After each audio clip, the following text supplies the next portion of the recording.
Naam, kwa leo bwana tutajikita kuangalia historia ya taifa la Kongo. Kabla ya kupata uhuru. Tuangalie kwa undani, tuone wenzetu walivyoishi pale Kongo.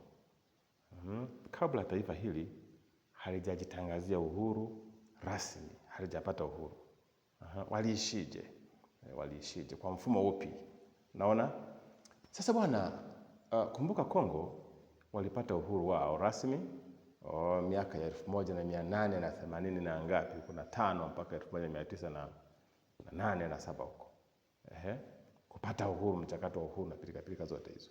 Kwa hiyo kimsingi kabla ya taifa hili watu hawa hawajapata uhuru. Waliweza kuishi kwa mifumo kama 5. Waliweza kuishi kwa mifumo isiyopungua 5 katika mifumo. Naposema katika mifumo na maanisha nini? Waliishi bila serikali kama za sasa. Na kimsingi sio Kongo tu, mataifa mengi ya Kiafrika kabla ya kupata uhuru wao waliweza kuishi katika mifumo kama nitakayoizungumzia hii ya taifa la Kongo. Naona? Lakini mifumo hii iliwasaidia sana. Waliishi vizuri kindugu. Waliishi vizuri kindugu, kirafiki, kijirani. Hawakuwa na hizi sumu za makabila. Sumu za makabila hizi hazikuwepo, zilikuwa hazijawepo kimsingi.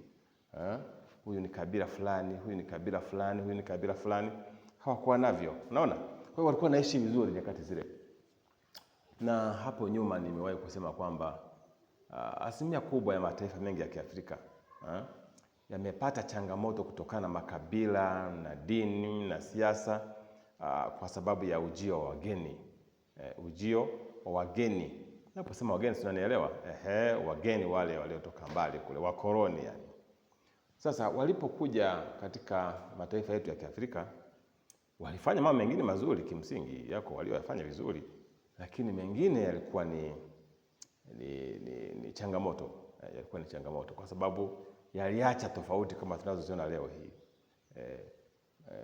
Waliacha tofauti kama tunavyoziona leo, tofauti za ukabila, tofauti za kisiasa, tofauti za udini, tofauti za lugha, tofauti za rangi, tofauti za naona. Lakini kabla ya hapo mataifa mengi ya Kiafrika waliishi vizuri kindugu. Sasa usisahau, kumbuka tunazungumzia habari za Kongo. Sasa maneno haya yanayosema ni utambulisho na utangulizi, nadhani utangulizi. Utangulizi. Kwa hiyo tukirudi katika habari za Kongo, bwana, taifa hili la Kongo waliweza kuishi vizuri sana. Kabla ya ukoloni waliishi vizuri.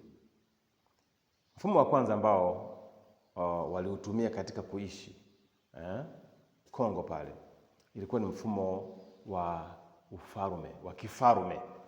Ulikuwa unaitwa Congo Kingdom, ufalme wa Kongo. Naona waliishi katika mfumo huo wa kifalme. Naona, na mfumo huu ulikuwa vizuri sana.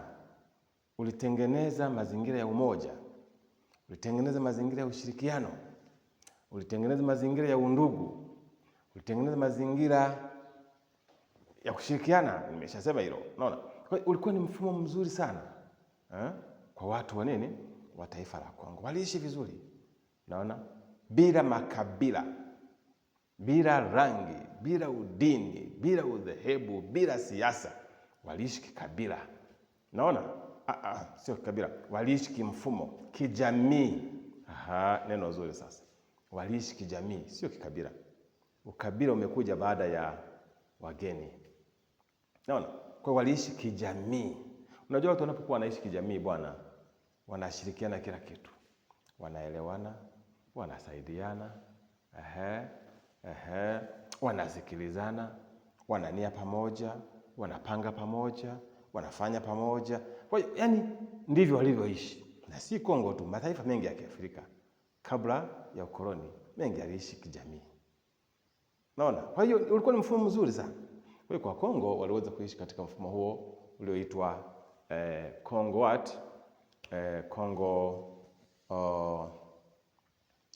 Kingdom. Congo Kingdom, mfumo au utawala, ufalme wa Wakongo au Wakongo. Unaona, ulikuwa ni mfumo huo, waliishi vizuri. Na ufalme huu wa Kongo au wa Kongo Kingdom ulikuwa na mfalme wao ambaye alikuwa smart, anawaunganisha Wakongomani wote, anawashauri inapotokea tatizo, inapotokea changamoto, hawaelewani. Unajua kutokuelewana kwa mwanadamu ni kawaida. Mwanadamu na mwanadamu lazima wafikie tu washindwe kuelewana hivi na hivi. Lakini hao watu walikuwa na mifumo mizuri.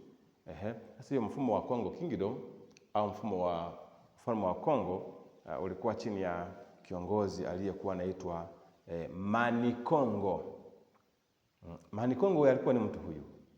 Alikuwa ni mfalme. Manikongo alikuwa ni mfalme.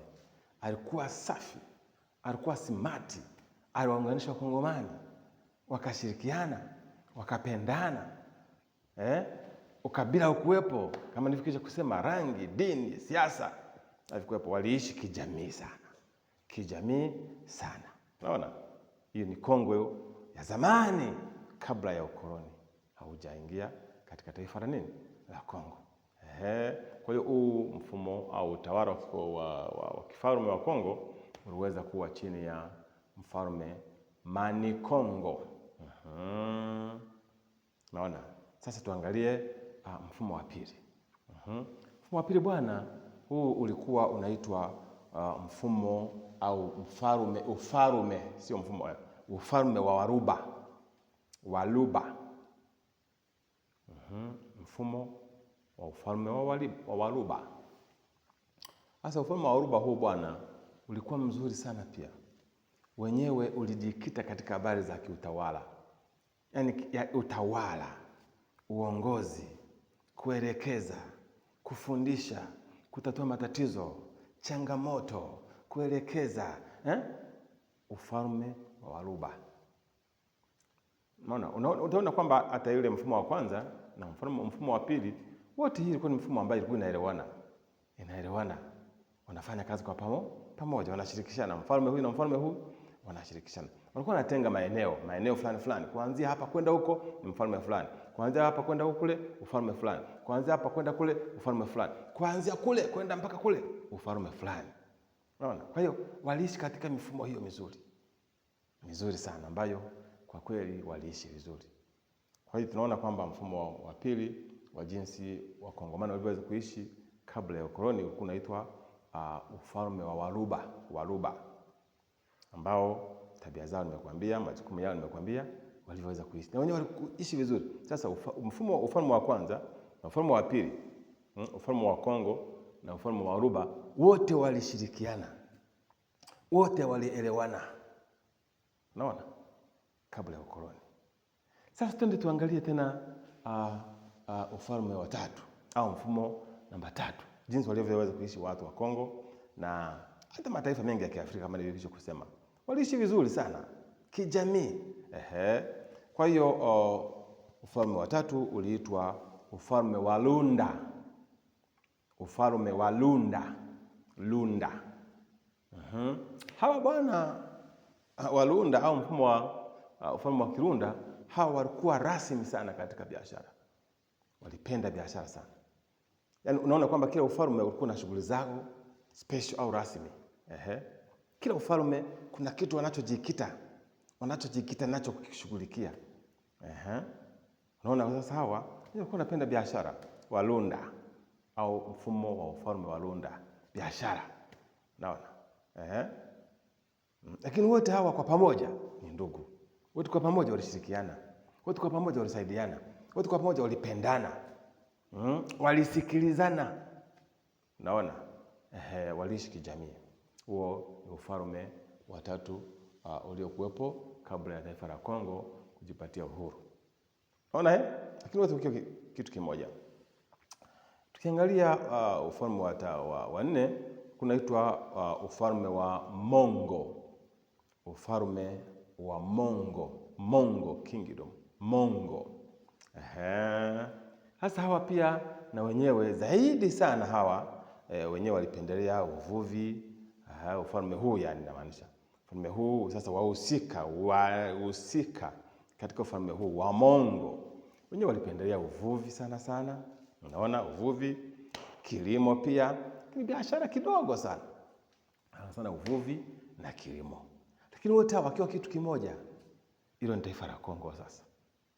Uchafu huu na vurugu na kutokuelewana na ukabila vimekuja baada ya ukoloni. Vimeletwa, yani vililetwa tu. Ndio maana wakati mwingine wanafundisha ile divide and rule. Wenyewe wakoloni walikuja Afrika wakiwa na malengo na walikuja na mbinu.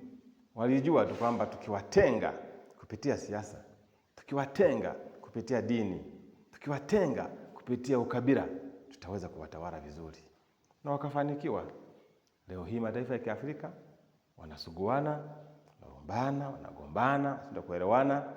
Wewe ni kabila fulani, wewe ni kabila fulani, wewe ni kabila fulani. Wewe ni chama cha siasa fulani, wewe ni dini fulani. Yote haya hayakuwa ya Mwafrika, yaliletwa tu. Lakini naamini Mungu atasaidia, yatakuja kuisha mambo haya pia.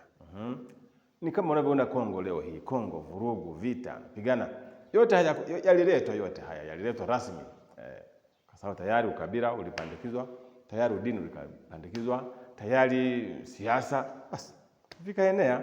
Leo hii mataifa ya Afrika ikiwemo Kongo kuna changamoto za namna hiyo. Sio Afrika, sio Kongo tu, hata mataifa mengine ambayo yapo katika bara letu la Afrika, changamoto ni nyingi. Lakini kimsingi tunaangalia habari za Kongo. Napendelea habari za Kongo kuzisema zaidi kwa sababu napenda. Kwani siwapende? Watu wa Mungu ni taifa la Mungu. Nawazungumzia kwa sababu wamepitia katika changamoto nyingi sana.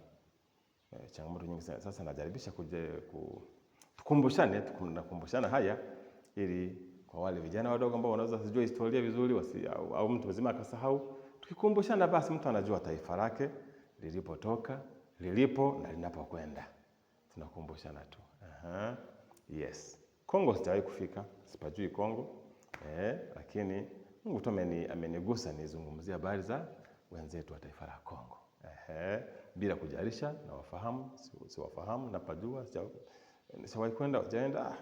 Ni wito tu, nimeguswa nizungumzie habari za Kongo.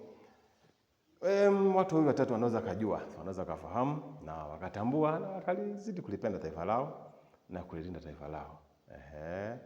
Yes. Sasa tuangalie ufalme mwingine wa 4, nadhani wa 5 ili kwa leo tuhitimishe kidogo kwa historia hii fupi. Tutaenda kuzungumza. Sasa ufalme wa mwisho ulikuwa unaitwa ufalme wa jamii na makabila mbalimbali. Ufalme wa jamii, kama jamii walikuwa pia na mfumo fulani wa ufalme wao, jamii kwa ujumla. Sasa walipenda sana habari za jadi, michezo, kuwinda, tamaduni, uongozi fulani, unaona? Na hiyo jadi ilikuwa ni sehemu mojawapo ya falme yao. Unaweza kaangalia kwamba Kongo kabla ya ukoloni walikuwa wametulia. Kongo kabla ya ukoloni ilikuwa ni taifa, ni nchi imetulia. Ilikuwa imetulia. Na leo imetulia, lakini changamoto zilizokuwa hizi ndogo zililetwa na watu kwa makusudi. Ninaamini yataisha.